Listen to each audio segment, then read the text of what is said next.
This is Major League Baseball like you've never seen before. 30 teams enter, but every 12 days, the worst team is eliminated. Welcome to the MLB Guillotine. Here's how it works. Every 12 in-game days, the worst team from the American and National Leagues are eliminated. Gone, out, kaput. Those teams' seasons end right then and there. No second chances, just a cold hard cut based entirely on performance. We'll follow the chaos day by day, simulating the season, freezing the standings every 12 days, and dropping the axe on whoever is in last. Winning percentage is all that matters. Have a bad week, you're in trouble. Get on a hot streak, you might just live to fight another day. Over time, the league shrinks, the pressure builds, and the race to avoid the cut line becomes more intense than the race to the top. And when we're down to the last two teams, one from each league, we will have a best-of-3 series to determine who is the champion of the MLB Guillotine. Only one team can win, everybody else gets the axe. We start on opening day. Like I said in the intro, we will be hopping into the 2025 MLB season from the start, simulating every 12 days or so, freezing the standings there, and seeing who is going to be cut, who could potentially rise back above the cut line, and seeing who is safe. We have reached the eve of the first cut of the MLB Guillotine here on the National League side. And taking a look at the standings, the three worst teams in each division are the Marlins, the Pirates, and the Diamondbacks. The Arizona Diamondbacks, Pittsburgh Pirates, Miami Marlins. The three leaders of those divisions, in the NL East, it's the Philadelphia Phillies. The Central, it's the Milwaukee Brewers. In the West, it's the San Francisco Giants. Kind of surprised because the Dodgers right now are 3 games back of the division lead, so that's a little bit of a surprise. Diving deeper into the National League standings here, you've got the Miami Marlins. They're at a .231 winning percentage, so checking to see if it gets any worse for anybody else. The Pirates are at .308 at 4-9. What were the Marlins? 3-10. Okay, so that's kind of a close race there. The Reds also at 4-9, so a little bit of a logjam here in the National League Central. And then in the National League West, the Dodgers are at 6-8. They're pretty much in good shape, but the Diamondbacks, they're 4-9 as well. So you've got, let's see, 1-4-9 team, 2 3-4-9 teams, and then 1-3-10 teams. So the National League is pretty interesting. So let's see if the picture in the National League gets any clearer if we simulate today.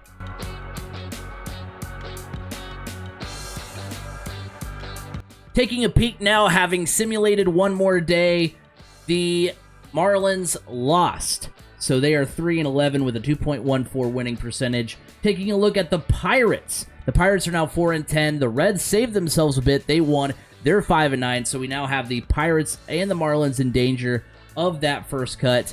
And then over in the West, the Diamondbacks are 4-10 as well. So you now are down to the Diamondbacks at 4-10, the Pirates at 4-10, and the Marlins at 3-11. So those are going to be the 3 teams to watch here on the first cut date. The Marlins currently are last in the National League at 3-11. So like the White Sox in the American League, they're going to have to win to stay alive. And in order to stay alive, they will have to beat the Washington Nationals.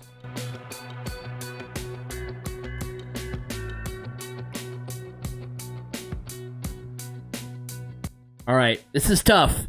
We're in the top of the 4th inning right now.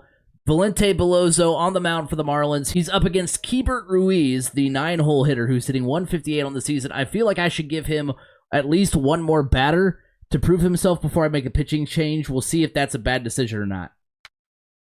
And it's not! Double play into the inning. All right, the Marlins are in good shape.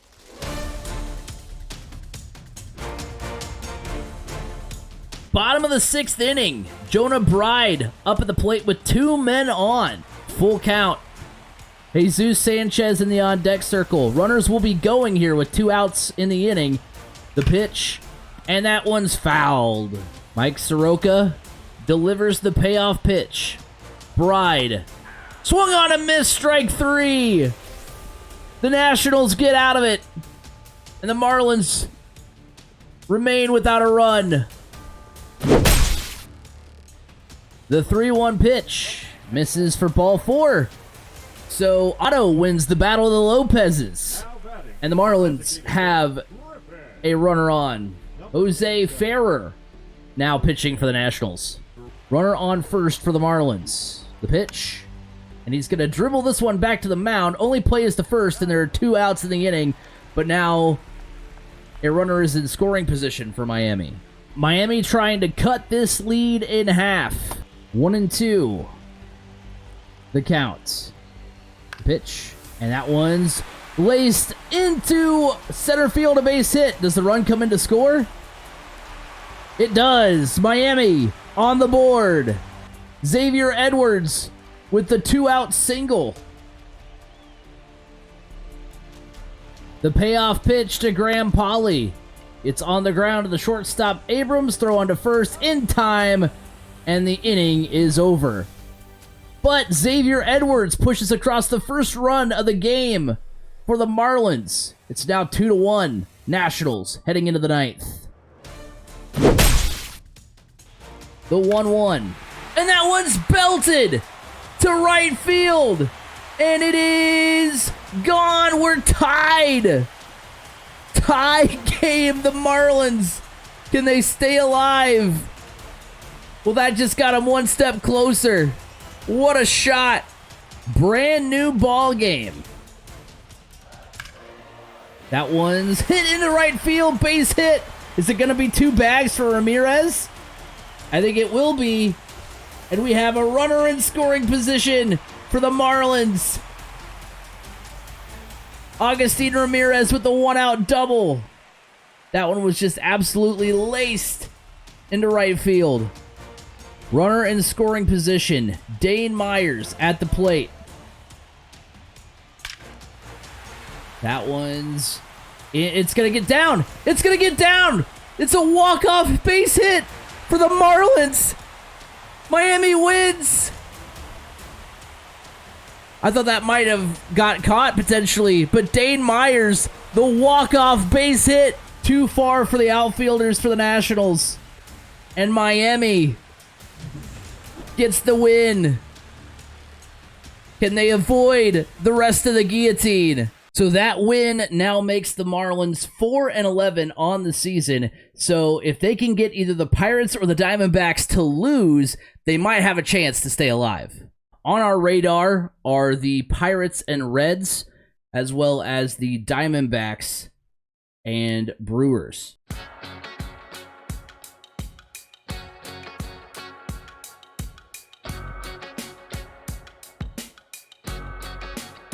Top of the 9th here. The Pirates have made it interesting. It was at one point 14-4. Now it's 14-9 as Taylor Rogers is on to close this one out for the Reds, as they are going to stay above the cut line and get their 5th win of the season. Pirates now down to their final strike here. Let's see what happens. That one's lifted into the air, center field, and that one's going to be caught, and the Reds win. Brady Singer, a great outing for him. And the Redlegs stay above the cut line and live to fight another day. Let's see what the Brewers and Diamondbacks have in store.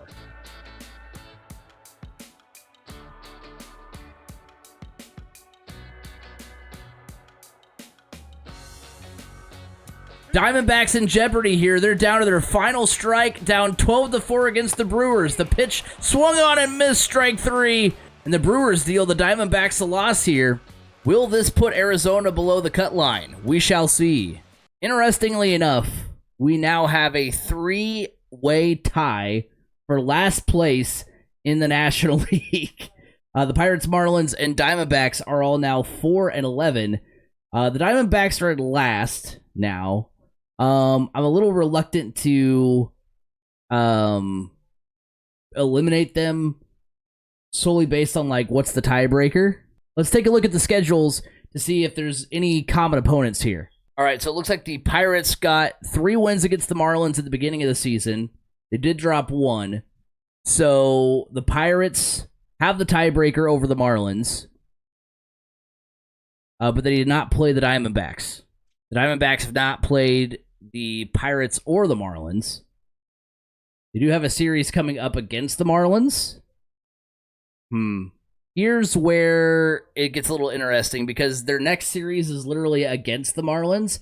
I guess if they're still tied, we can use that as the cut line So since the Pirates took 3 out of 4 against the Marlins, they're going to stay alive. So now it's between the Diamondbacks and the Marlins, who did not play each other thus far in this season. It almost seems fair to just play out the 13th day. I know that's not really how... I'm kind of making these rules up on the fly here. It seems like the only fair thing to do here is to take things to a 13th day and see who is left standing. And if it's still tied, we may have to just see the result of this next series.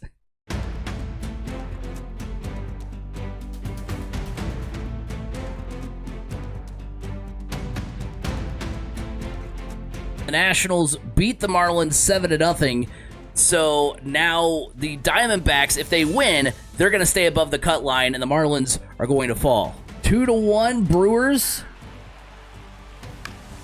That one's lifted. Oh, come on. Is it going to get down? It's going to. Ball drops. And we are tied. Adrian Del Castillo with the no-out RBI single. That one just bloops in there. I mean, I guess I should have taken a clue from Corbin Carroll just running. But the bottom of the order is delivering for the Diamondbacks. Can Pavin Smith get the bunt down? He will. Can he outrun this? Ooh, I thought he might be able to get there. One gone after the sacrifice bunt. 1-2 the count on Geraldo Perdomo. Runners at first and second, 2 outs here in this inning. That one's laced, and it'll get down. Will the run score? I think it will. 3-2. And that run will not score, though. McCarthy gunned down at the plate, but the Diamondbacks still plate 1 in this inning, and they go back ahead 3-2.